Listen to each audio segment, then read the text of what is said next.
learning about self-love, I was learning how, yeah, it can benefit myself.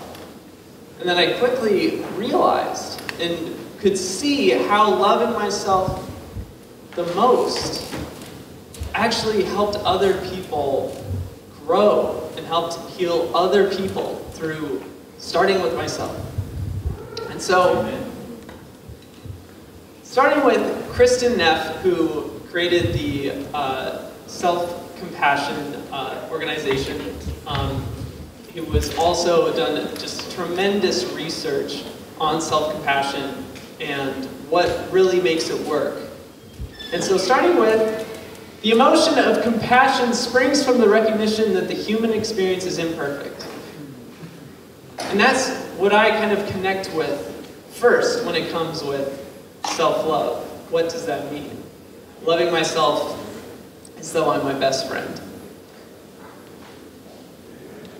And so continue on to the next. As you guys, we have heard, kind of my journey up until this point and what has brought us to this very moment. So, a lot of you have heard me speak to self-love before and may have heard a few of the benefits. Maybe just from seeing what I'm doing out there in the world, kind of how my energy is, or you've maybe attended some of the other talks and workshops that I've thrown. But let's look at the baseline of the benefits of self-love, which is more life satisfaction, self-confidence, empathy, connectedness. There's more drive. You're more connected to love and have better relationships. And of course, just naturally connecting to more love within oneself is inherently a spiritual practice. And of course, improved physical health. I've noticed that my physical body has improved so much because I've focused on healing myself. If it's not through different types of massage experiences or exercise or other types of healing modalities, I really am focusing on healing myself first. So let's start with the ingredients of self-love, which is a very, very simple three, kind of topic and concept experience. Starting with self-cherishment. So I got this term from, Michelle Sherman at the Vast Institute. And this is simply loving yourself as though you're your own child. True self-kindness. Being able to be gentle and talk to yourself in a really kind of slow and nurturing and positive way. Being able to focus on, even though it's not going to happen overnight, eliminating the inner self-critic. And second step is shared humanity. Understanding that every single experience that is challenging in your life, other people are going through maybe not the exact same thing, but probably pretty similar to what you're experiencing. And the more that we know that we're not alone in that experience, we feel more connected. We're able to understand, well, of course I'm having a hard time. That's part of the human experience. Next slide. And third is to be absolutely present with yourself. The more that you allow for distractions to be in your life, the less you're actually connecting with what's going on inside of you. And so finding that stillness inside and whatever is getting in the way of that, figuring out ways to eliminate that restlessness, or figure out ways to love it even more, to give it what it needs, are you're only going to be able to come back to true stillness, which is inner peace. That's inner harmony. Being able to heal the world starts from within. So this is a fact that I found out, which is that 100% of the people that work on self-love improve their lives. Hey! Woo! A very simple statistic. Always come back to that. Look at that big old 100%. Bam! Never fails. I have found that the more that I love myself, my life has gotten immensely obviously better. If I didn't love myself, I wouldn't have left the virtual reality and augmented reality company that I helped co-found. I wouldn't have done that because I would have logically thought like, oh, this works for me. But my heart was telling me, no, Seth, you gotta get out there. You gotta do this. You are made for this. You have a message to bring out into the world. And because I've followed that journey, I've never felt better. Even in the hardest moments, these last year and a half, still like, this is still like the best day of my life. Every single day, it just keeps getting better. Yes.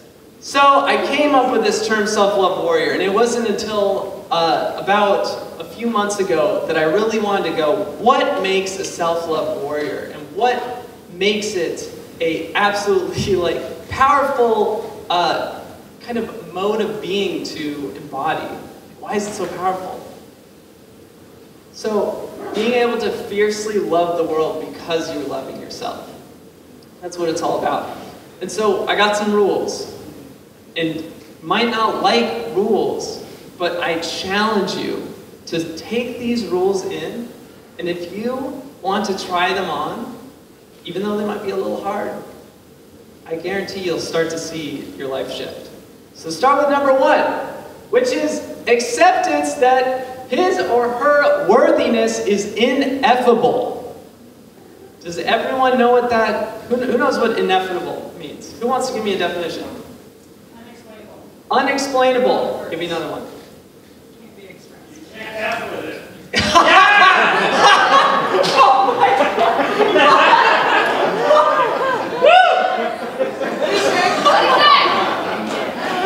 Your worthiness can't be effed with? That's incredible.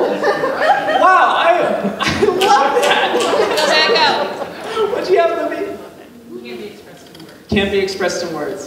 So once I was able to understand that my core wound is that I'm not worthy, I was able to ask myself, well, what would it be like if you were in your worthiness, Seth? What would it be like if in this situation you acted as though you were worthy? Every single moment, even this moment, I go, well, Seth, what would you do if you're worthy? I go, well, I would probably keep talking. Okay. And that might used to be a hard thing to do before. But now, because I've practiced it so much, it feels very natural. It feels very free. I feel very relaxed being up here. And I love it. It's beautiful. So let's go with number 2, which is sees his or her core wound with love. And that's what I was just speaking to. There are 15 core wounds out there, and everyone has one. And so if one recognizes, oh, there's 15 of them, so let's take every person in the world, 7.5 billion, maybe even more people at this point. So your core wound is shared with 500 million people. How's that for shared humanity? That's very powerful. At any point when I go like, gosh, I'm not feeling worthy, there's something happened where I'm like, oh, that touches my core wound, I'm not feeling worthy. I'm like, oh, there's a lot of other people out there experiencing this. Boom. Feel connected again. I feel like, oh, I'm okay because I'm imperfect, just like everyone else. And now I'm able to send it love every day. Number 3. Absolute commitment to knowing thyself. Once I fully understood that the idea of loving oneself meant that you're actually better in relationships because of loving yourself. This is, again, with Kristen Neff. She's done a lot of research on this stuff, and it shows that people in relationships are more forgiving, understanding, able to fulfill other people's wants and needs in a way that doesn't sacrifice themselves. Of course, there is that shadow there, which is to just be, oh yeah, that's okay, that's fine, yeah, that boundary's crossed, and that's okay, and that's fine. There is a balance. And it's found that those that love themselves or are able to stay in these connections in different healthy ways, in different dynamics, and different types of styles of relationships. So it's huge to be able to find and know that within oneself. That the deeper that I know myself, I'm able to see other people more. Let's go with number 4. which is healing oneself while healing the world is the fastest way to world peace. So, literally think about this. If you worked on yourself and really, really went at it for 1 year, do you think the world would be a better place? If everyone did that right now, raise your hand if you think it would be a better place. Yes. Yeah, it'd be huge. And so what I'm trying to show is this.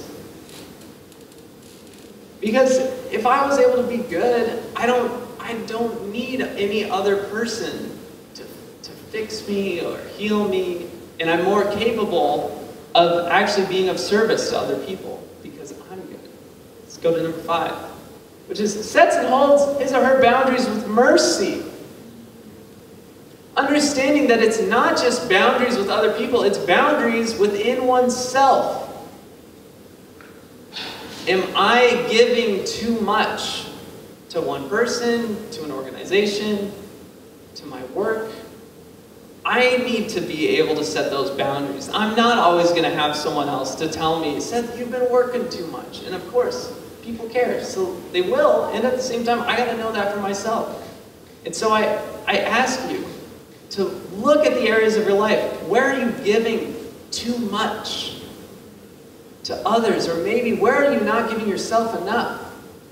And even when those boundaries are crossed, allow yourself to have that compassion, have that mercy, being like, yeah, of course, like, I'm not going to be perfect at holding my boundaries. Oh, of course, someone else isn't going to be able to be perfect at holding and respecting my boundaries. They're human. Number 6, challenges himself, herself, and their relations. The challenges with their relations are the true challenges of the world. So this is less about looking out at the world and saying, gosh, look at all the things that are just going on. Oh, those are the real problems. Actually, it's the problems that are in our lives right around us. Anything that's going on inside of me that's a challenge, that's a true challenge. That's like, whoa, holy crap, there's something going on inside me. I got to figure that out. Or say, a relationship with your parents. Me working on my relationship with my father, who's here, right there, boom. Cal Pearson, everyone. Woo! Amazing. We have healed so much in the last 1.5 2 years. It's insane where our relationship is at. And all of those challenges, those were true challenges created from ancestral wounds, from our own woundings in our own lives, like all this. And I think that anyone that knows Cal Pearson and experiences Cal Pearson when we're around each other can see just how awesome it is to be in right relationship with parent, son, all that good stuff. Yeah. So think about it. If you were in a really good relationship with your parents or your girlfriend, your boyfriend, like, what would that be like? How could that, like, that's the true bliss right there. Let's go to number 7. So, as I was saying, one does not involve himself, herself with world events. Drop the opinions and live the life that makes you happy. There's no reason to try to convince that your way is the best way. It's simply by saying, this is what works for me, and it might work for you. And if you choose to do something else, that's okay. Not everyone is going to know exactly the types of research and articles that you're reading on the internet, because there are millions of them. Who read the news this week? Raise your hand. That is impressively and beautifully low. You're already on the right track. Let's go to number 8. Finally, spread the message that anything is possible. It's by knowing that anything is possible that we're going to be able to create new experiences, have new ideas, when we're in a good state, we're going to be able to create that harmony, that world peace that I think deep down we all want. There's this thing called the broaden and build theory out there, which is that when humans have evolved the most in history when they've been able to take care of themselves and be in a good space. And this theory has been proven for me time and time again. Like I said, once I left that job, I was able to have more time with myself, be able to create more, and be in a happier state because I was allowing myself to rest. I was able to change my environment to be in a good place. And being able to continue to understand and access the quantum field, be like, hold on, what reality do we want to, let's move that around. What would this be cool if this came in, like within this time range, and all that stuff started to happen even more because I was in a good place. So I really encourage you to try these rules. Here, go ahead and put them all up. Feel free to take a picture if you want, and try them out. Let me know, like, do these work for you? Where do these not work? I'm going to be talking to this more as time goes on, and more speaking events, and I'll be continuing to refine this, but this is a pretty good list that has been working for me. And it's not easy. That's the point. The self-love warrior is not an easy path. We have a question. Hello. Thank you so much for sharing all of this and being so vulnerable. Appreciate it. You're welcome. I wonder if you could speak to the process that you came to finding your core wounds. Oh yeah, so there's this incredible organization called the Mankind Project, which has a men's initiation weekend called the New Warrior Training Adventure. And during that weekend, there was a process that basically a lot of men were able to see, yeah, Seth, your core wound is that you're not worthy. And there was a lot of resistance to getting to that moment for me. And it was like so blind, like I had no idea. And that's the idea of the shadow, is that it's behind. And so need other people to help see it so that we can bring it in front of ourselves and love that and know that that shadow isn't being casted onto someone else and hurting them. Because not knowing that core wound runs the subconscious. And so it'll start to hurt oneself and those in their life. So in my shadow mission is that I create a world of pointlessness, and no one's worthy in my mind, and in my experience. So I know if any of that ever starts to show up, I'm like, okay, the core wound, the shadow, it's active right now. So thank you for that question. Yeah. Hey. Is there a certain program you can take to find your core wound? In the Purpose Accelerator, that is one of... Whoa! It's one of the modules, my friends. It's one of the modules, and yeah, don't always need a big group to help find it. And yeah, I think everyone in the program was able to touch upon it and see it, and is now able to love it even more. Thanks for that question. Let's go to the next slide. So yeah, that's what I'm doing right now. And my kind of ask about this specific topic is I am continuing to spread this message. So if you ever know of any speaking events, I want to be sharing these rules of the self-love warrior to more people, because I think that the more people that are embodying this, the better. And I have yet to see one of those points not resonate with myself, and even if not all those points resonate with you, I think a few will. So thank you, and I would like to bring on our next presenter, which is Michelle!